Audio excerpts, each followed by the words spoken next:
Hello प्यारे बच्चों, तो कैसे हैं आप सब लोग। आज हम आपके लिए लेकर आए हैं थर्मोडायनेमिक्स का या थर्मल प्रॉपर्टीज ऑफ जो मैटर, जो आपका चैप्टर चल रहा है उसका नेक्स्ट लेक्चर, जिसमें हम क्या पढ़ने वाले हैं, कैलोरीमेट्री। क्या पढ़ने वाले हैं? कैलोरीमेट्री। ठीक है बच्चों।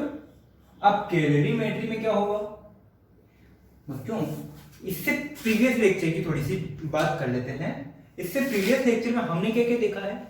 इससे प्रीवियस लेक्चर में हमने देखा था कि हमने जो भी बात करी थी वो किससे रिलेटेड करी थी बच्चों? टेम्परेचर से रिलेटेड। किससे रिलेटेड करी थी? टेम्परेचर से रिलेटेड। जितने क्वेश्चंस सोल्व किए, जो सारी चीज हमने सोल्व करी, thermal expansion, linear expansion, superficial, volumetric expansion, ये सारे जो क्वेश्चंस किए थे सब किसके लिए किए थे? टेम्परेचर के लिए। किसके लिए? टेम्परेचर के लिए। और इसमें हम किसकी बात करेंगे? ओनली हीट की। किसकी बात करेंगे बच्चों? हीट की। सो कैलोरीमेट्री एक ऐसी ब्रांच है जिसमें हम क्या करेंगे?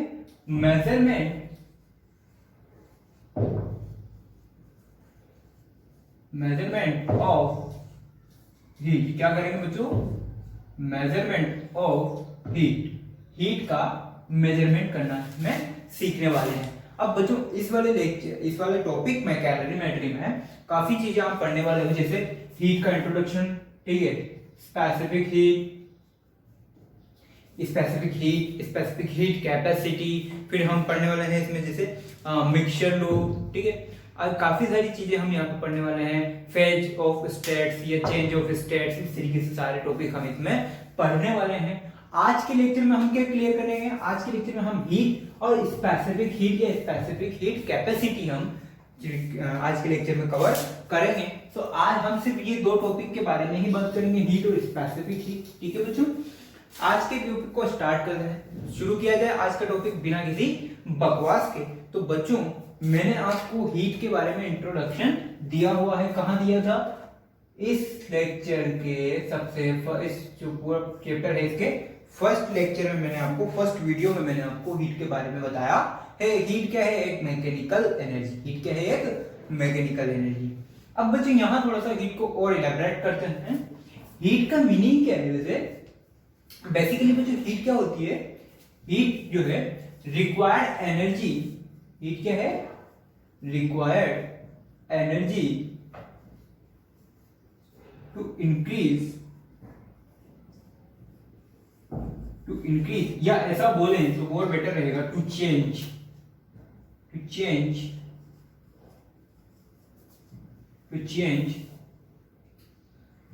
Temperature of any substance by 1 degree Celsius. कितना? 1 डिग्री सेल्सियस। यानी कि हीट क्या है? हीट इस तरह, सपोज अब इसको एग्जांपल से समझते हैं। सपोज यहां पर मेरे पास वाटर है। क्या है? वाटर है, और इसका जो पानी है उसका फिलहाल टेम्परेचर कितना है? 13.5 डिग्री। कितना है? 13.5 डिग्री सेल्सियस। ठीक है। अब मुझे इसे टेम्परेचर को चेंज करना है। टेम्परेचर को क्या करना है? इंक्रीज करना है। क्या, कहां तक इंक्रीज करना है? 14.5 डिग्री सेल्सियस। कितना इंक्रीज करना है? 14.5 डिग्री सेल्सियस। अच्छा, कितना डिफरेंस है टोटल टेम्परेचर में? जो डिफरेंस है वो कितना है बच्चों? Delta T equal to 1 degree Celsius. कितना है? Delta T equal to 1 degree Celsius. यानी कि इस टेम्परेचर को चेंज करने के लिए क्या मुझे हीट की रिक्वायरमेंट होगी, या मुझे कुछ एनर्जी से देनी पड़ेगी? यहां पर क्या देना पड़ेगा? मुझे एनर्जी देनी पड़ेगी। क्या देनी पड़ेगी? एनर्जी से देनी पड़ेगी। अगर मैं इसको एनर्जी दूंगा तो क्या करेगा? ये अपने टेम्परेचर को इंक्रीज करेगा। कितना? 1 डिग्री सेल्सियस और आगे करेगा। तो कितना हो जाएगा? 14.5 डिग्री सेल्सियस। तो जो एनर्जी गिवन है वो एनर्जी किसकी इक्वल होगी? रिक्वायर्ड हीट के इक्वल होगी। किसके इक्वल होगी? Required heat. सो हीट की डेफिनेशन अगर कोई पूछे आपसे तो क्या बोलोगे? Required energy to change temperature of any substance. Required energy to change temperature by 1 degree Celsius of any substance. या कहीं आपको स्पेसिफिकेशन में लिखा हुआ मिलेगा 1 ग्राम सब्सटेंस। ठीक है बच्चों, जो सारा जो स्टडी की गई थी वो कितने पे की गई थी? 13.5 डिग्री सेल्सियस से 14.5 डिग्री सेल्सियस पर। जो हीट को डिफाइन किया गया है वो कहां से कहां किया है? 13.5 डिग्री सेल्सियस से 14 डिग्री सेल्सियस। ये एक स्पेसिफिक टेम्परेचर है, ये क्या है, एक स्पेसिफिक टेम्परेचर है। बट आपको बुक्स में क्या मिल जाएगा, 1 डिग्री सेल्सियस। आपको बुक्स में क्या मिला दिखाई देगा, 1 डिग्री सेल्सियस। तो वहां पर घबराने वाली बात नहीं है। आपको जो मेन टेम्परेचर है वो क्या है, 13.5 डिग्री सेल्सियस से 14.5 डिग्री सेल्सियस, ये मेन टेम्परेचर। ठीक है, तो ये होगी हीट की बात। अब हीट की थोड़ी सी और चर्चा कर लें तो हीट को यूनिट क्या है, कैलोरी। क्या है, कैलोरी। हीट की यूनिट क्या है, कैलोरी। तो कैलोरी की अगर बात करें तो 1, अगर यहां पर और कैलोरी रख दो तो और अच्छा। रिक्वायर्ड हीट इज, या फिर ऐसा लिख दें, required energy to change temperature of any substance, या एनी 1 ग्राम सब्सटेंस, ऐसे लिख सकते हैं। 1 gram substance by 1 degree Celsius is equal to 1 calorie heat, is equal to 1 calorie heat. खैर कोई बात नहीं है, बस आपको हीट का इंट्रो पता होना चाहिए, इसलिए मैंने आपको यहां बताया। दूसरी बात, अब आपको पता है कि हीट को मुझे एनर्जी देनी पड़ेगी। हीट को मुझे क्या देना पड़ेगा, एनर्जी। और एनर्जी कहां से देंगे, वर्क डन से। कहां से मिलेगी एनर्जी, वर्क डन से। तो वर्क डन और हीट में कहीं ना कहीं इनडायरेक्टली संबंध हो। देखिए यार, मैं क्या कह रहा हूं, मैं तुझसे बोल रहा हूं कि मुझे हीट देनी है। क्या देनी है, हीट। हीट को देने के लिए क्या मुझे एनर्जी की रिक्वायरमेंट होगी, बिल्कुल होगी। और एनर्जी कहां से आएगी, वर्क डन से। कहां से आएगी बेटा, वर्क डन से। तो मैंने क्या किया, हीट और वर्क डन, इन दोनों में इनडायरेक्टली रिलेशन हो सकता है, बिल्कुल हो सकता है। तो इन दोनों में रिलेशन ये होता है, W is equal to J into, या ऐसा लिख दें, W is directly proportional to H। W is directly proportional to H। बोले तो जैसे जैसे आप वर्क डन करोगे, वर्क डन बढ़ाओगे, वैसे वैसे हीट भी बढ़ेगी। और प्रैक्टिकली भी पॉसिबल है। वर्क डन बढ़ाएगा तू तो एनर्जी बढ़ेगी, बिल्कुल बढ़ेगी। और एनर्जी बढ़ेगी तो क्या हीट में भी इंक्रीमेंट होगा, बिल्कुल होगा। तो कहीं ना कहीं ये दोनों डायरेक्टली प्रोपोर्शनल है। अब बच्चों, डायरेक्टली प्रोपोर्शनल हटा के इक्वल टू लगाओ तो क्या हमेशा एक कांस्टेंट आता है, बिल्कुल आता है। इसे थोड़ा सा यहां लिख ले, डेल्टा H। क्या आता है, एक कांस्टेंट आता है। इस J को क्या बोलते हैं, इस J को बोलते हैं मैकेनिकल इक्विवेलेंट,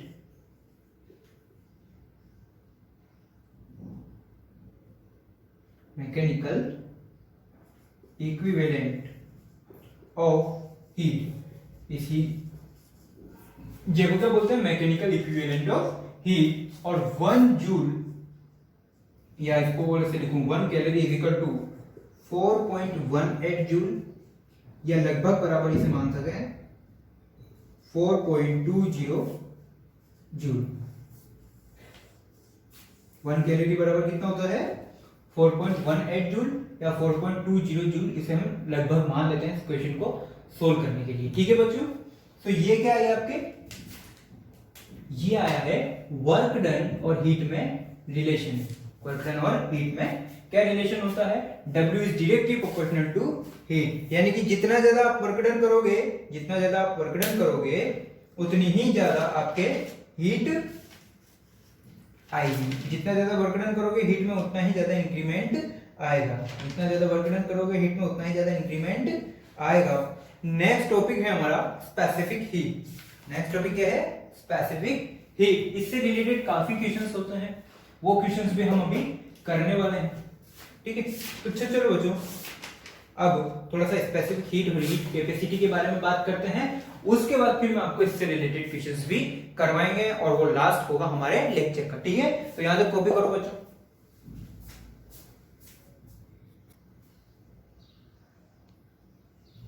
ओके बच्चों, अब जो नेक्स्ट टॉपिक आने वाला है वो क्या है आपका, स्पेसिफिक हीट। क्या है टॉपिक का नाम, स्पेसिफिक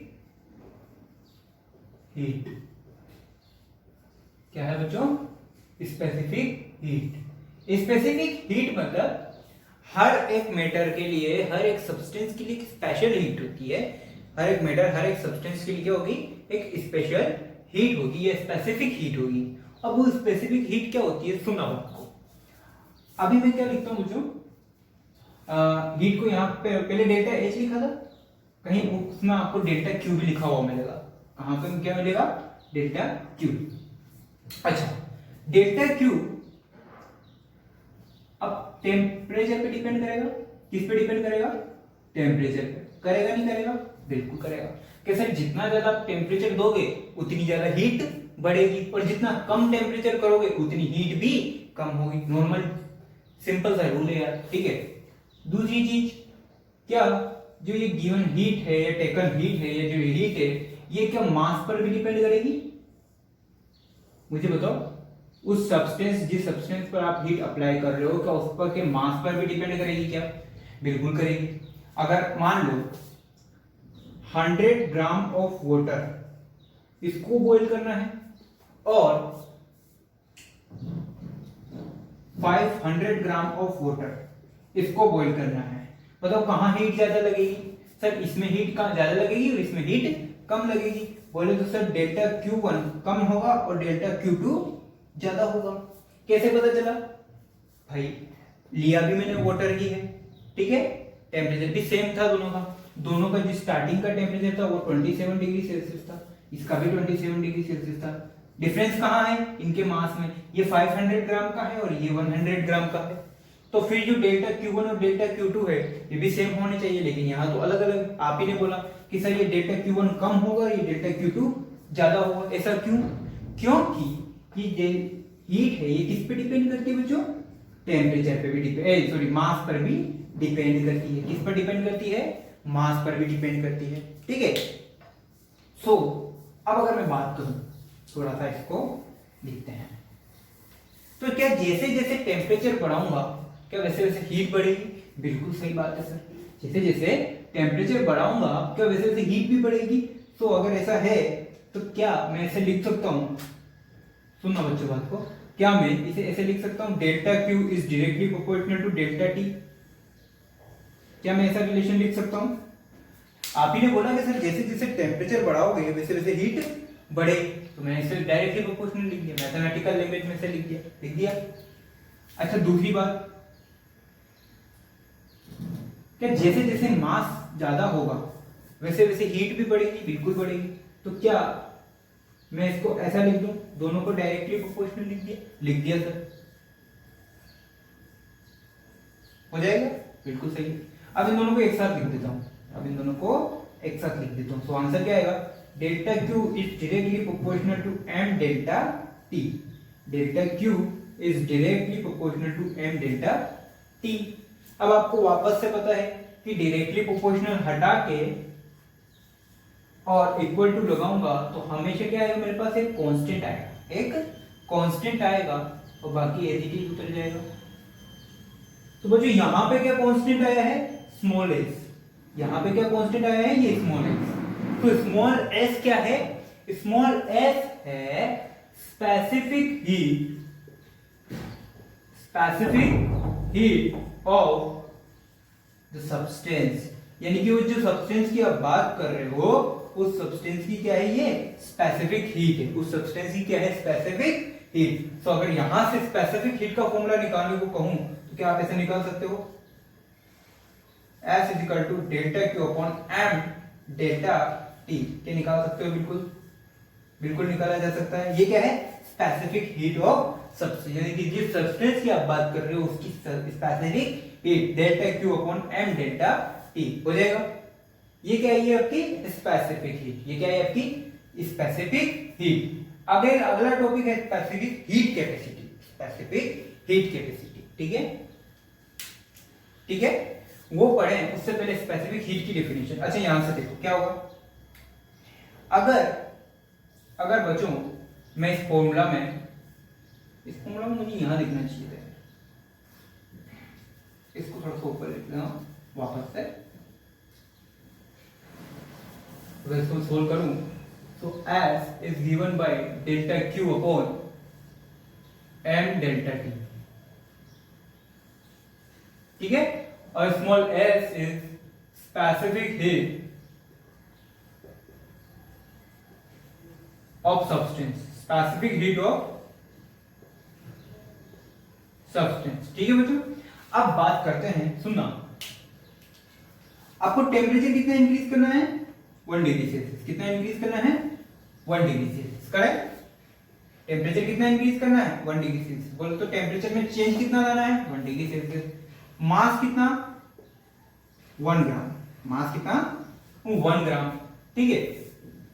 और तो अब यहाँ पे ये वाली वैल्यू कहाँ रख दो इस वाली इक्वेशन में। So S is equal to delta Q upon 1 gram into delta T की जगह क्या रख दो 1 डिग्री सेल्सियस। तो आंसर क्या जाएगा, ये भी 1 ये भी 1 और ये S is equal to delta Q के। S इज इक्वल टू किसकी क्यू आ गया डेल्टा क्यू के। और डेल्टा क्यू की यूनिट क्या आएगी calorie upon gram degree centigrade. Calories की यूनिट और ग्राम डिग्री सेंटीग्रेड पहले से आपको गिवन था।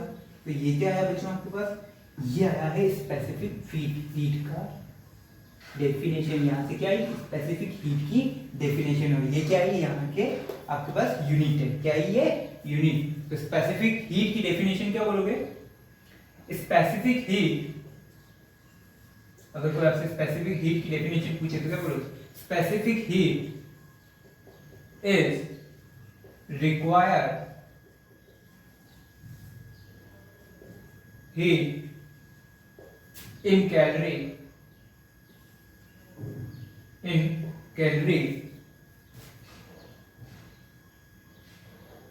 to change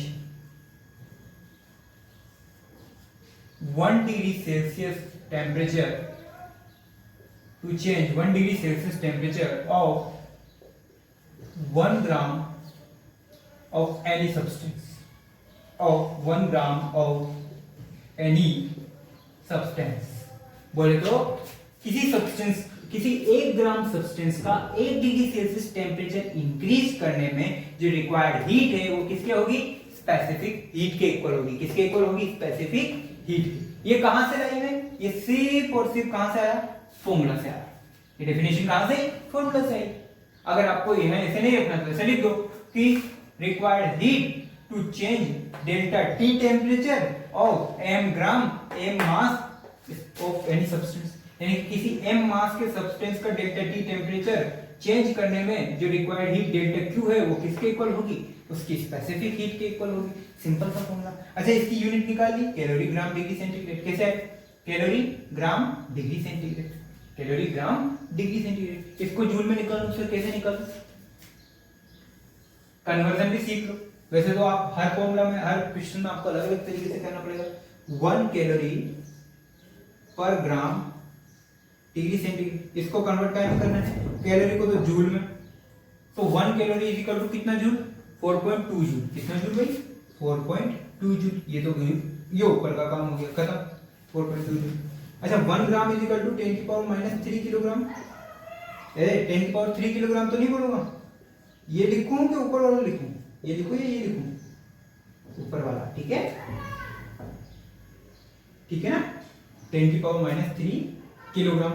डिग्री सेंटीग्रेड को डिग्री सेंटीग्रेड रखना है, इसको ऊपर लेकर जाओ तो आंसर क्या बनेगा 4.2 इंटू 10 की पावर, ये माइनस का 3 ऊपर लेके प्लस का 3 जूल पर किलोग्राम डिग्री सेंटीग्रेड। इसको और चेंज करोगे, मल्टीप्लाई करो तो 4200 joule upon kilogram degree centigrade.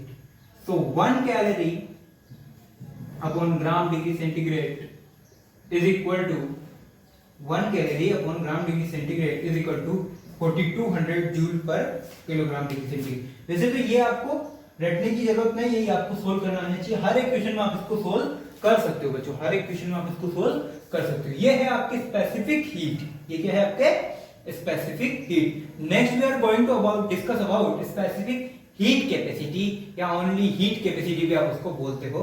पहले यहां तक कॉपी करो जल्दी। ओके बच्चों, अब बात करते हैं next topic, specific heat capacity या स्पेसिफिक ओनली हीट कैपेसिटी भी आप इसे कई बार बोलते हो। ओ माय गॉड, नया मार्कर, स्पेसिफिक हीट कैपेसिटी या कहीं बार आपको इसको क्या बोलते हो, ओनली हीट कैपेसिटी भी। इसको बेसिकली लिखा कैसे जाता है, कैपिटल सी से। किससे लिखा जाता है, कैपिटल सी। कहीं पर आपको स्मॉल सी भी लिखा हुआ मिलेगा, तो कोई घबराने वाली बात नहीं है। मान लो अच्छा बच्चों भी फॉर्मूला क्या है, S is equal to delta Q upon M delta T, ये आपने पढ़ा, ठीक है। अब जो मैं क्या करता हूं, इसको डायरेक्टली इस तरीके से लिख सकता हूं, delta Q is equal to M S delta T, ठीक है, ऐसा भी फॉर्मूला था। अब जो हीट कैपेसिटी कैसे दी जाएगी, सुनो, अगर मैं बात करूं कि 1 ग्राम ऑफ सब्सटेंस के लिए 1 ग्राम ऑफ सब्सटेंस के लिए रिक्वायर्ड हीट, स्पेसिफिक हीट कितनी थी, स्पेसिफिक हीट कितनी थी, delta Q upon M delta T, कितनी थी, delta Q upon M delta T.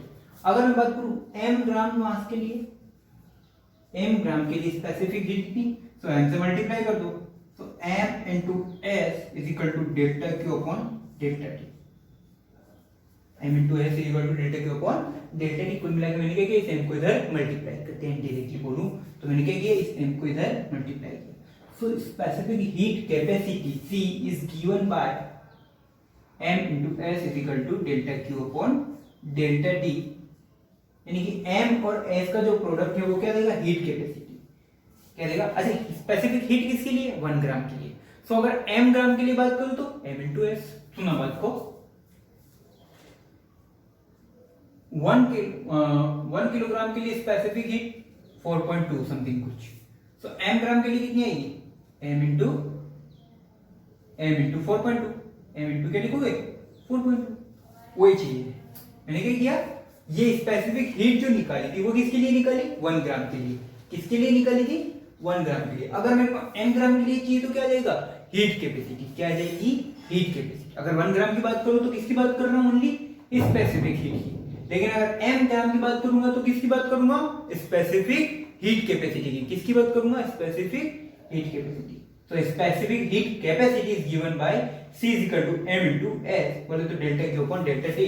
और यूनिट की बात करूं तो क्या इसकी यूनिट निकल जाएगी, बिल्कुल, हीट की यूनिट कैलोरी, टेम्परेचर की यूनिट डिग्री सेल्सियस, तो कैलोरी पर डिग्री सेल्सियस। हीट कैपेसिटी की यूनिट क्या आएगी, कैलोरी पर डिग्री सेल्सियस, हो जाएगा। इतनी सी बात है, हीट कैपेसिटी और हीट स्पेसिफिक हीट में कोई घबराने वाली बात नहीं है, दोनों ही एक दूसरे के भाई बंधु हैं, दोनों ही एक दूसरे के भाई बंधु हैं, ठीक है, हो जाएगा। ओके, अब आगे चलते हैं। अब यहां तक आपका क्या खत्म हो गया, स्पेसिफिक हीट का जनरल इंट्रोडक्शन था, सही बातें थी। हम इसे सॉलिड के लिए भी सोल्व करेंगे, हम इसे वाटर लिक्विड के लिए भी सोल्व करेंगे। लिक्विड में मोस्टली बच्चों वाटर के लिए सोल्व की जाती है, किसके लिए सोल्व की जाती है, वाटर के लिए। एक चीज और मैं आपको बता देता हूं इंडायरेक्टली, ये याद रखनी है आपको कि स्पेसिफिक हीट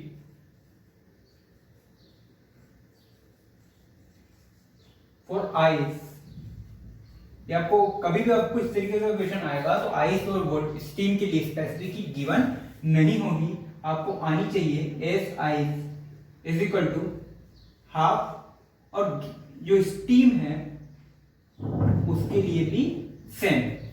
आइस और स्टीम के लिए जो स्पेसिफिक हीट है वो हमेशा बराबर होगी, और वो क्या होगी, 1। ये कांस्टेंट है, कांस्टेंट वैल्यू है, ये आपको याद रखनी है।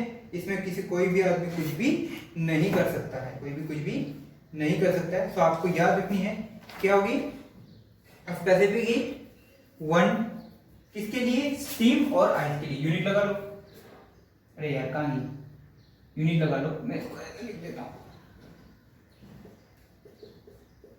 हाफ ऑफ कैलोरी पर gram degree centigrade, half of calorie पर ग्राम डिग्री सेंटीग्रेड, ठीक है। स्टीम के लिए और वाटर के लिए, दोनों के लिए क्या हुई है, फिक्स है। एक्चुअली में स्टीम के लिए होती है 0.47, आइस के लिए तो एग्जैक्ट कितनी होती है 0.50, और स्टीम के लिए होती है 0.47। तो उसे भी राउंड फिगर में हम क्या कर लेते हैं, 0.50 कंसीडर कर लेते हैं, उसे भी राउंड फिगर में क्या कंसीडर कर लेते हैं 0.50, ठीक है। बट एक्चुअली इसके लिए कितनी होती है 0.47, ठीक है। तो ये वाला capacity specific heat capacity note करो, और उसके बाद ये दोनों पॉइंट्स भी स्टार लगा के नोट कर लो। फटाफट करो, वीडियो पॉज करके। ओके बस, अच्छा तो आओ एक सॉल्व करते हैं, उसके बाद में हम थोड़ी सी प्रॉब्लम्स अब कंटिन्यू भी इसकी प्रॉब्लम सॉल्व करेंगे। इतनी ज्यादा इसकी प्रॉब्लम फिलहाल नहीं है हमारे पास। रीजन ये है क्योंकि हमने अभी तक सिर्फ क्या देखा है, स्पेसिफिक हीट का इंट्रो देखा। सो इंट्रो के अकॉर्डिंग हमारे पास क्वेश्चंस, नंबर ऑफ क्वेश्चंस कम है। जैसे जैसे हम इस टॉपिक में आगे बढ़ते जाएंगे नंबर ऑफ क्वेश्चंस काफी मात्रा में बढ़ते जाएंगे, ठीक है। तो पहला एग्जांपल की बात करते हैं। मान लो आपको क्या करना है, एक पॉट में 5 ग्राम ऑफ वाटर रखा हुआ है। क्या रखा हुआ है, इसमें वाटर है और इसका मास कितना है वाटर का, ये मास गिवन है आपको 5 किलोग्राम। कितना है, 5 किलोग्राम। अब आपको इसको हीट करना है।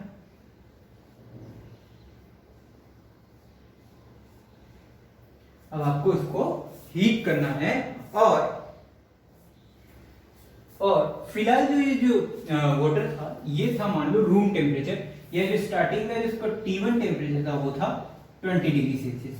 आपको क्या करना है, क्वेश्चन ये है कि how much heat is required to increase its temperature from 20 degree Celsius to its boiling point. और आपको अच्छे से पता है कि वाटर के लिए बॉइलिंग पॉइंट कितना है, 100 डिग्री सेल्सियस। वाटर के लिए बॉइलिंग पॉइंट कितना है, 100 डिग्री सेल्सियस। तो आपको फाइंड आउट क्या करना है, डेल्टा क्यू। आपको फाइंड आउट क्या करना है, डेल्टा क्यू। हो जाएगा, बिल्कुल हो जाएगा। देखो delta Q is equal to M S delta T. M S delta T लगाया, बिल्कुल लगाया। डेल्टा क्यू आपको चाहिए, बिल्कुल चाहिए। अब मास है आपका 5 किलोग्राम, रखा 5 किलोग्राम, ठीक है। कितना लगा, 5 किलोग्राम। ओके, ऐसा आपको देखो बच्चों, स्पेसिफिक हीट वाटर के लिए कितनी होगी, 4.2। कितनी होगी स्पेसिफिक हीट वाटर के लिए, 4.2 जूल। रख दो 4.2 जूल, रख दिया सर। अच्छा ठीक है, ये भी हो जाएगा, कोई दिक्कत नहीं है। डेल्टा टी आपका 100 माइनस 20। आपको क्या नहीं रखना है, यहाँ पे टेम्परेचर डिफरेंस रखना है, ना कि फाइनल या इनिशियल टेम्परेचर। रखना क्या है, टेम्परेचर का डिफरेंस। तो 100 माइनस 20, 80। कितना रखना था, 100 माइनस 20 यानी कि 80। अब आपको क्या करना है, सुनो, आपको इसका आंसर निकालना है कैलोरी में। किस में निकालना है इसका आंसर, कैलोरी में। आप चाहो तो इसका आंसर जूल में भी निकाल सकते हो। ये क्या में लिखा हुआ है, जूल में, तो आपका इसका आंसर जूल में भी निकाल सकते हो। अगर आपको कैलोरी में निकालना है तो 1 calorie is equal to 4.2 joule मैंने लिखवाया है, उसको कन्वर्ट करो उल्टा करके, फिर निकाल लो। कैसे भी निकालो, कोई दिक्कत नहीं है। Delta Q is equal to, ये किलोग्राम है, किलोग्राम सूट करेगा क्या, अरे किलोग्राम सूट करेगा क्या,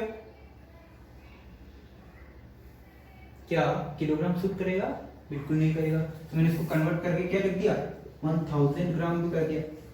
किलोग्राम को काय में कन्वर्ट कर दिया, 1000 ग्राम। किसमें कन्वर्ट कर दिया बच्चों, 1000 मल्टीप्लाई करके ये किसमें कन्वर्ट हो गया, ग्राम में। किसमें ग्राम कन्वर्ट हो गया, ग्राम में। तो 5 इंटू 4.2 इंटू 80 इंटू 1000 सोल्व करोगे तो आपको फाइनल आंसर कितना मिलेगा, delta Q is equal to आपको आंसर मिलेगा 1680 इंटू 10 की पावर 3 जूल। 1680 इंटू 10 की पावर 3 जूल। इसको आप लिख सकते हो, 10 की पावर 3 को किलो में लिख सकते हैं, तो 1680 किलो जूल। 1680 kilo joule. ये है आपको कि अगर आपको 5 किलोग्राम मास के वाटर का टेम्परेचर 80 डिग्री सेल्सियस बढ़ाना है तो आपको कितनी हीट देनी पड़ेगी उसे, 1680 किलो जूल। कितनी हीट देनी पड़ेगी, 1680 किलो जूल। ये आपको जूल और कैलोरी में कन्वर्ट करना मैं अभी स्पेसिफिक हीट निकाला तब सिखा चुका हूं। अगर फिर भी नहीं आया तो आप आराम से निकाल सकते हो, कोई दिक्कत नहीं है, ठीक है। नेक्स्ट क्वेश्चन करेंगे। Next question,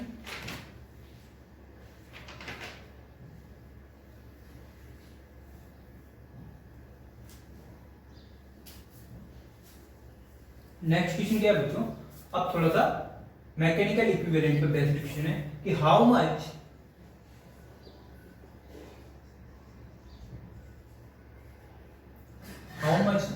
work can be gain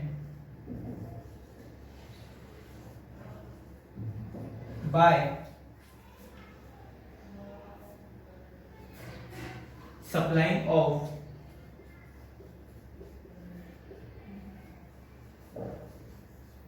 200 calorie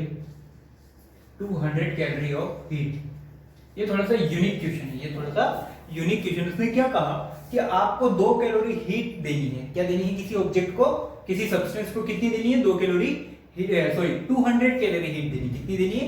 200 calorie. और आपको कितना वर्क डन करना पड़ेगा 2 कैलोरी हीट देने के लिए, वो वर्क डन आपको फाइंड आउट करना है। कुल मिलाकर सपोज मान लो किस तरीके से कोई वाटर है और इस वाटर को मुझे पक्का पता लग गया कि हीट कितनी देनी है, इसको हीट कितनी देनी है, डेल्टा क्यू कितना देना है?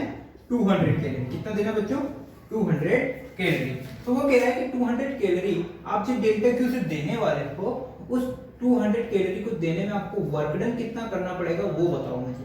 क्या बताओ कि वर्क डन कितना करना पड़ेगा। तो आपको अच्छे से पता है कि वर्क डन और हीट में रिलेशन क्या होता है, W = J × H। ये J × डेल्टा क्यू जो भी लिख दो आप, ये लिख दो J × डेल्टा क्यू लिख दो।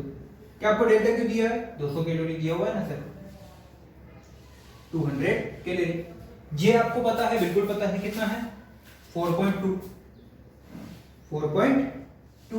यानी 1 कैलोरी = 4.2 जूल। 1 कैलोरी = कितना है? 4.2 जूल। क्या आपको पता लग गया? 4.2 जूल। इसको सोल्व करो। सॉरी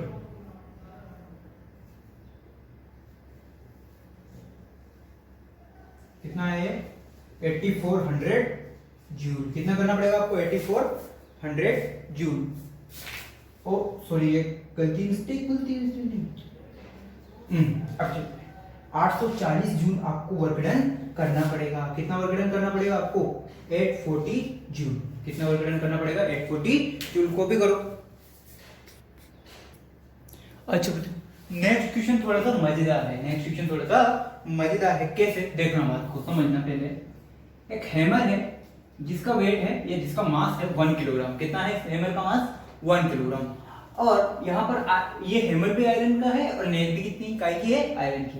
अब इस नेल पर जैसे ही मैं इस हैमर को हिट करूंगा, तो हीट करने के लिए मेरे को एक स्पीड से हिट करना पड़ेगा या ऐसे टपैच। एक हीट स्पीड के साथ मैं इस हैमर को इस नेल पर हिट करूंगा। जब स्पीड है, वो स्पीड कितनी है? 50 मीटर पर सेकंड। यानी कि मैं 50 मीटर पर सेकंड की स्पीड से इस नेल पर इस हैमर को हिट करने वाला हूं। और इस जो नेल है उसका मास कितना है? 200 ग्राम। यानी कि नेल कितने की है? 200 ग्राम की है। और जो हैमर है वो कितने का है? 1 किलोग्राम का है। ठीक है। स्पेसिफिक हीट आपको आयरन की दी हुई है 0.105। उसे एक स्टार पॉइंट डाल देना। उसने क्या बोला है कि half of the energy is converted into heat. Half of the energy is converted into the heat. Then you have to find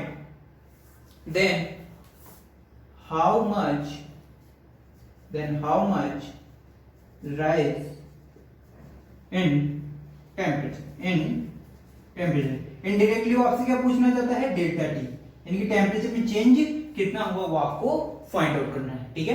इससे रिलेटेड काफी क्वेश्चन है, काफी कंपटीशन एग्जाम में इसी पैटर्न पर काफी क्वेश्चन पूछे गए हैं। नंबर ऑफ क्वेश्चंस वैरायटी काफी हो जाएगी, लेकिन इनका पैटर्न सेम है। वो पैटर्न क्या मैं आपको बता देता हूं। ठीक है। अच्छा डेल्टा टी निकालनी है आपको। तो आपको ये तो पता लग गया कि मुझे हीट के लिए जाना है। किसके लिए जाना है? हीट की तरफ जाना है। अगर हीट की तरफ जाना है कुल मिला के मुझे ये वाले फॉर्मूला अप्लाई करना है। Delta Q = ms delta T. मुझे ये चीज इसमें अप्लाई करनी है। तो अगर मुझे m पता लग गया, s पता लग गया, डेल्टा टी पता लगाना है। तो देख, क्या तुझे m पता है आयरन के लिए? 200 ग्राम बिल्कुल। s पता है आयरन के लिए? 0.105 बिल्कुल। डेल्टा टी वो तेरे को निकालना है। अच्छा सर एक बात थी, ये भी आयरन, ये भी आयरन, स्पेसिफिक हीट इसकी भी सेम, स्पेसिफिक सेम, इसका भी मास गिवन है और हैमर का भी मास गिवन है। तो सर आपने डेल्टा टी या जो यहाँ पर जो मास लेना था वो नेल का ही क्यों लिया, हैमर का क्यों नहीं लिया? अरे भाई उसने पहले ही पूछा है how much rise in temperature of nail. और ऑब्वियसली बात है जो टेम्परेचर चेंज आएगा वो कहाँ? नेल पर आएगा। कील है उस पर टेम्परेचर चेंज आएगा। तो आपको कहाँ निकालना है टेम्परेचर चेंज? नेल पर। किसके लिए निकालना है? नेल के लिए। और अगर नेल के लिए टेम्परेचर चेंज निकालना है तो मास भी किसका लेना पड़ेगा, नेल का। तो अब आपको ये भी गिवन, ये भी गिवन, ये फाइंड आउट करना है डेल्टा क्यू कहाँ है, डेल्टा क्यू आपको फाइंड करना है किसके लिए, नेल के लिए। अब बच्चों डेल्टा क्यू आपको गिवन है, कहीं पे भी गिवन नहीं है, कहीं पे भी डेल्टा क्यू आपको गिवन नहीं है।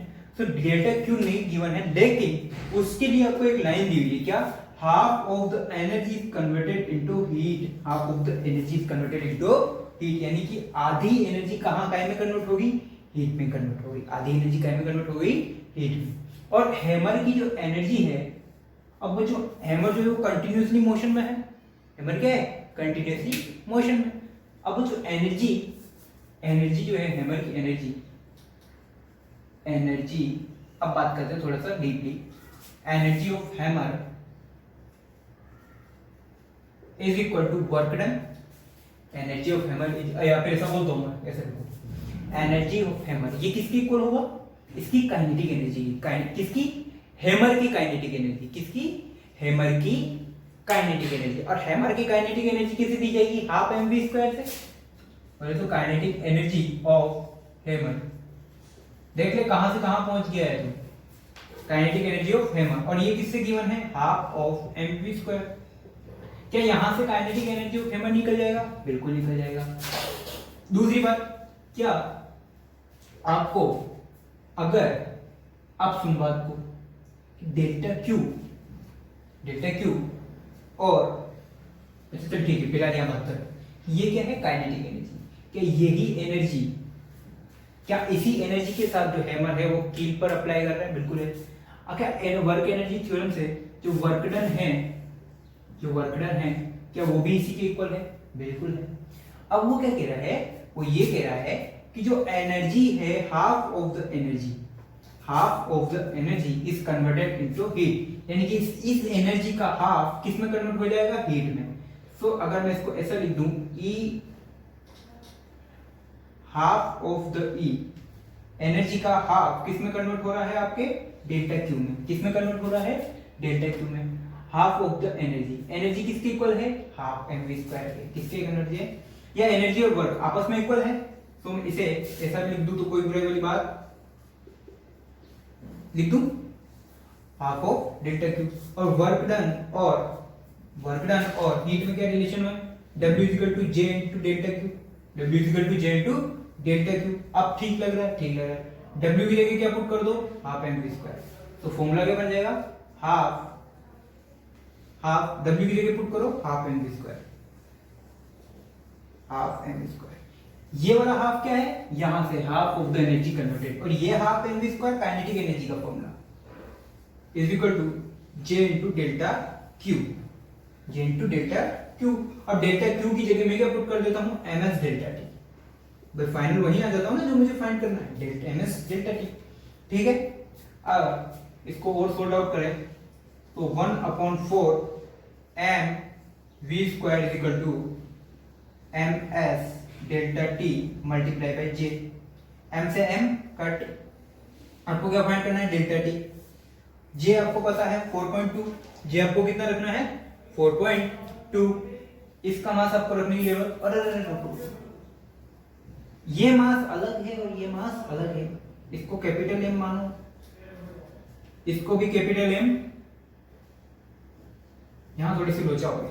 ये कैपिटल M किसके लिए, हैमर के लिए, यहां से बात किसके लिए हो रही है, हैमर के लिए, और यहां बात किसके लिए हो रही है, नेल के लिए, की के लिए, ठीक है। तो फॉर्मूले में अप्लाई कर दो डायरेक्ट, 1/4 हैमर का मास 1 किलोग्राम, हैमर का मास 1 किलोग्राम, ठीक है। v स्क्वायर की जगह 50 का स्क्वायर, खत्म। m मास कितना है यहाँ, 200 किलोग्राम, मास कितना है, 200 किलोग्राम।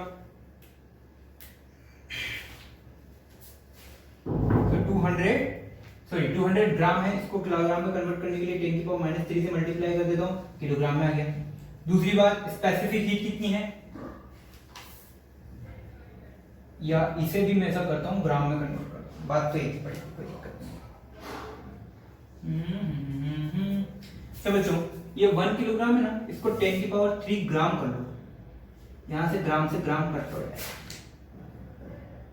Okay, 10⁻³ grams.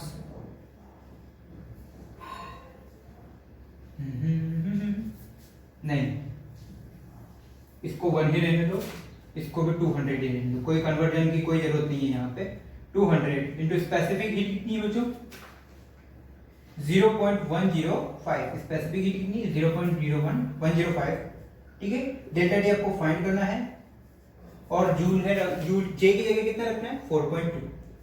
जब इसको सोल्व करोगे तो डेल्टा टी फाइनल आएगा आपके 7.1 degree Celsius.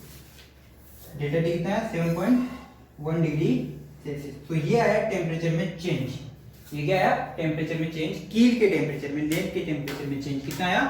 Delta T equal to 1 degree Celsius. Delta T equal to 1 degree Celsius. ठीक है बच्चों, अब इसी पैटर्न के आपके तरह तरीके से क्वेश्चन है। एक क्वेश्चन आपको ट्रिपल ई में मिला था, इसी तरीके का एक क्वेश्चन था ट्रिपल ई में मिला, जहां पे आपको क्या लिया गया? एक बुलेट ली गई थी। क्या ली? एक बुलेट ली, उसने एक और एक पेट दिया। जब बुलेट पेट पर स्ट्राइक करेगी तो वापस से उसकी जो एनर्जी का हाफ है वो किस में कन्वर्ट हो गया? हीट पोर्शन आपको वापस से सोल्व करना है। ठीक है, तो इस तरीके के पैटर्न के क्वेश्चन भी आपको काफी मिलेंगे। आप सोचने का कहां सोचोगे इसको? वर्क एनर्जी पर। ये वाला क्वेश्चन किसका है? वर्क एनर्जी का। दिया कहां है? हीट में। कहां दिया है? हीट में। तो इस तरीके से आपको क्वेश्चंस काफी कोऑर्डिनेट मिल जाएंगे। और आज के लेक्चर में हमने क्या सीखा? Specific heat capacity, heat specific heat, इन सब के बारे में हमने सीखा है। ठीक है, तो आज के लेक्चर में हम इतना ही डिस्कस करेंगे। नेक्स्ट लेक्चर में we are going to discuss about phase of states या चेंज ऑफ स्टेट्स, सॉलिड से लिक्विड में कन्वर्जन, लिक्विड से गैस में कन्वर्जन कैसे होता है। फिर उसी के साथ में हम लॉ ऑफ मिक्सचर, इन सारी के पैटर्न पर क्वेश्चंस कवर करेंगे। तो ये वाला जो पोर्शन है कैलोरीमेट्री का, ये लगभग आपके 2 या 3 लेक्चर तक और चलेगा। हम काफी नंबर ऑफ क्वेश्चन इसमें करने वाले हैं। ठीक है बच्चों, आज के लिए इतना ही, खत्म करते हैं। आज की क्लास को यहीं पे डिसमिस करते हैं।